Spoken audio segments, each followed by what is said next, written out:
तो आज है डे 6।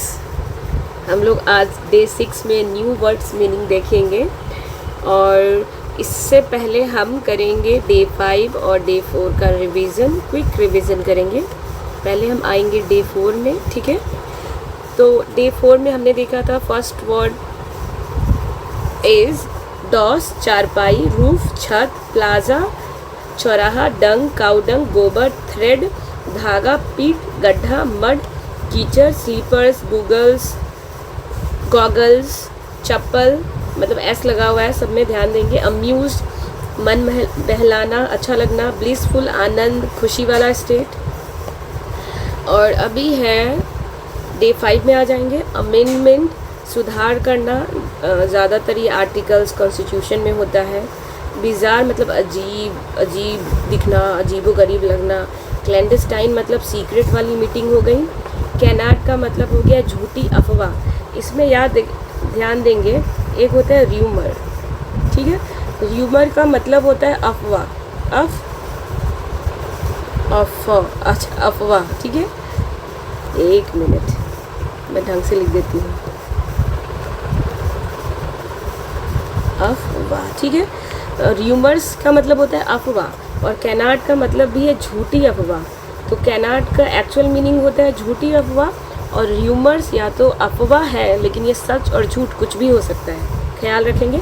स्टिग्मा मतलब कलंक। इम्पोस्टर मतलब जैसे कि फेस बदल कर आना। इमिग्रेंट अप्रवासी। पिलग्रिम यात्री, पिलग्रिमेज तीर्थयात्री। और यहाँ पे था निगोशिएशन। निगोशिएशन का मतलब होता है बीच का कोई रास्ता निकालना, बीच का कोई रास्ता निकालना। अब ये जनरली होता है जैसे कि हम कोई मीटिंग कर रहे हैं, इंडिया मीटिंग कर रहा है यूएसए के साथ, ठीक है।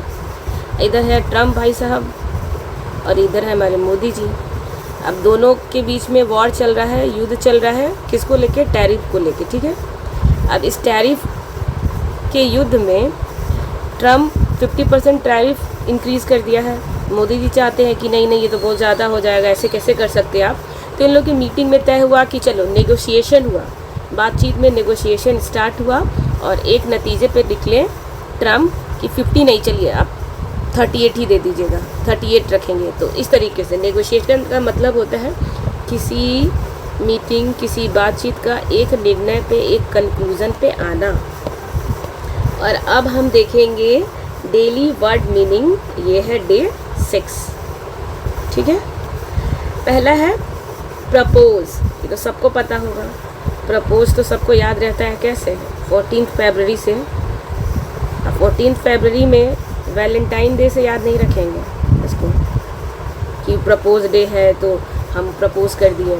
इस दिन तो पुलवामा अटैक भी हुआ था, याद ही होगा। तो इससे याद रखेंगे, ये सब आलतू फालतू चीज़ों से याद नहीं रखेंगे हम 14 फरवरी को। प्रपोज का मतलब होता है प्रस्तावना। एक तो प्रपोज आप समझते हैं कि अरे किसी को हम प्रपोज कर दिए, अपना प्यार जाहिर कर दिए, उसको बता दिए, अपना मेरे मन में जो था उसके सामने रख दिए। और प्रपोज का एक्चुअल मीनिंग होता है प्रस्तावना रखना, कि मेरे पास कुछ अच्छा सा आइडिया था, किसी और के पास भी बहुत अच्छा सा आइडिया था, हम सेम नौकरी, सेम कंपनी में काम करते थे, मैंने अपना प्रपोज़ल रखा, मैंने अपना प्रस्तावना रखा और मेरी फ्रेंड ने अपना प्रस्तावना रखा हमारे मैनेजर के सामने, और हमारे मैनेजर को जिसका अच्छा लगेगा उस पर काम आगे होगा। तो प्रपोज का मतलब होता है किसी आइडिया या किसी पर्पस को बताना, ठीक है, अपने उस चीज़ को व्यक्त करना। दूसरा है पर्पस, ठीक है। पर्पस का मतलब होता है इरादा। और इससे मुझे एक मूवी का डायलॉग याद आ रहा है, 3 इडियट का, ठीक है। 3 इडियट में कहते हैं ना, जो आमिर खान आंसर करता है कि मैकेनिक्स, मुझे ठीक से याद तो नहीं, लेकिन वो क्लास में उसके टीचर पूछते हैं व्हाट इज़ मैकेनिक्स, ठीक है, व्हाट इज़ मैकेनिक्स। तो एक तो रटा रटाया आंसर देता है और आमिर खान अपनी भाषा में जो समझ में आ रहा है उस मैकेनिक्स का डेफिनेशन, परिभाषा बता रहा है। तो उसके सामने वाले टीचर नहीं कहते अरे तुम बताना क्या चाहते हो, इरादा क्या है तुम्हारा। तो वही चीज़ हो गया पर्पस।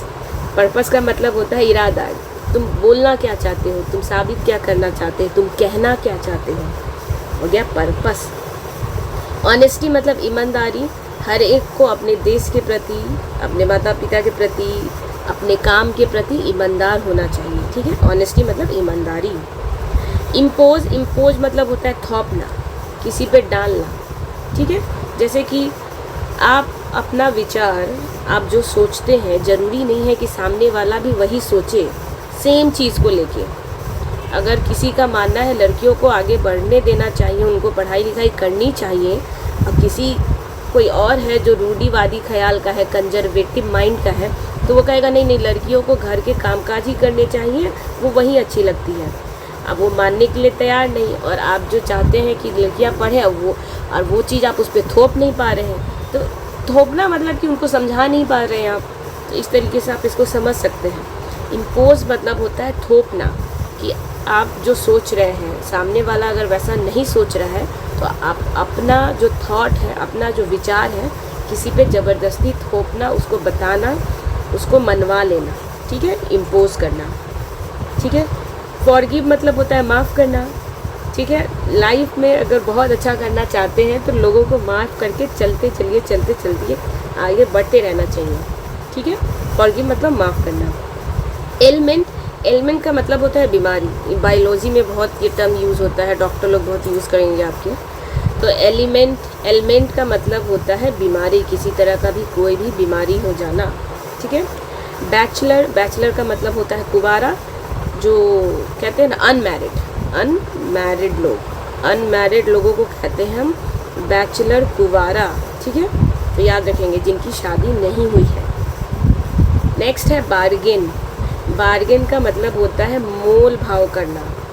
अब ये जो बार्गेन वर्ड है, अगर लड़कियां सुन रही होंगी तो वो बहुत अच्छे से कनेक्ट कर पा रही होंगी। यूट्यूब पे एक आध वीडियो है, मैंने देखा था कि एक रील में है जैसे कि हस्बैंड वाइफ शॉपिंग करने जाते हैं, ठीक है। तो दुकानदार से बोलती है कि साड़ी दिखा ले, दुकानदार साड़ी दिखा रहा है, पूछी कितना प्राइस है, तो बोला 3000। तो लड़की बोल रही है सामने से 200, फिर सामने से दुकानदार बोल रहा है 2000, लड़की बोल रही है 200, फिर सामने से दुकानदार बोला 1500, लड़की बोल रही है 200, फिर उससे सामने वाला दुकानदार बोला 800, लड़की बोल रही है 200, फिर दुकानदार बोला 500, लड़की बोल रही है 200, फिर उसके बाद दिखाता है कि 200 रुपये में दे दिया, और उस हस्बैंड वाइफ और उसका एक फ्रेंड था, तीनों लोग आया था, आराम से उसको पेमेंट करके 200 में लड़की साड़ी दे के बार्गेन करके मोल मोलाई करके निकल जाती है।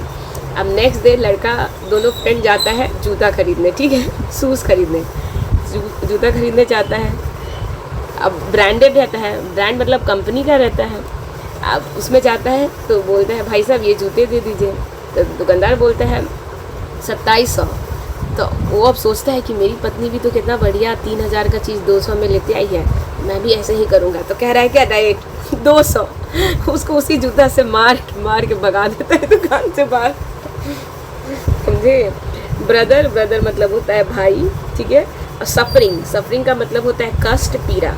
जैसे कि अगर कोई किसी कष्ट में है, किसी बीमारी में है, किसी दुख में है, किसी भी तरह का कोई भी उसको कष्ट है, प्रॉब्लम है, दिक्कत है, दुख है, तो उसके लिए हम यूज़ करते हैं सफरिंग। क्विकली रिवाइज करेंगे। प्रपोज मतलब होता है प्रस्तावना देना, पर्पस मतलब होता है इरादा, मकसद, ऑनेस्टी का मतलब ईमानदारी, इम्पोज मतलब थोपना, फॉरगिव मतलब माफ़ करना, एलिमेंट मतलब बीमारी, बैचलर मतलब कुंवारा, बार्गेन मतलब हो गया मोल भाव करना, ब्रदर मतलब भाई, और सफरिंग मतलब कष्ट, पीड़ा। चैनल को सब्सक्राइब करके जाएंगे। जय हिंद, थैंक यू।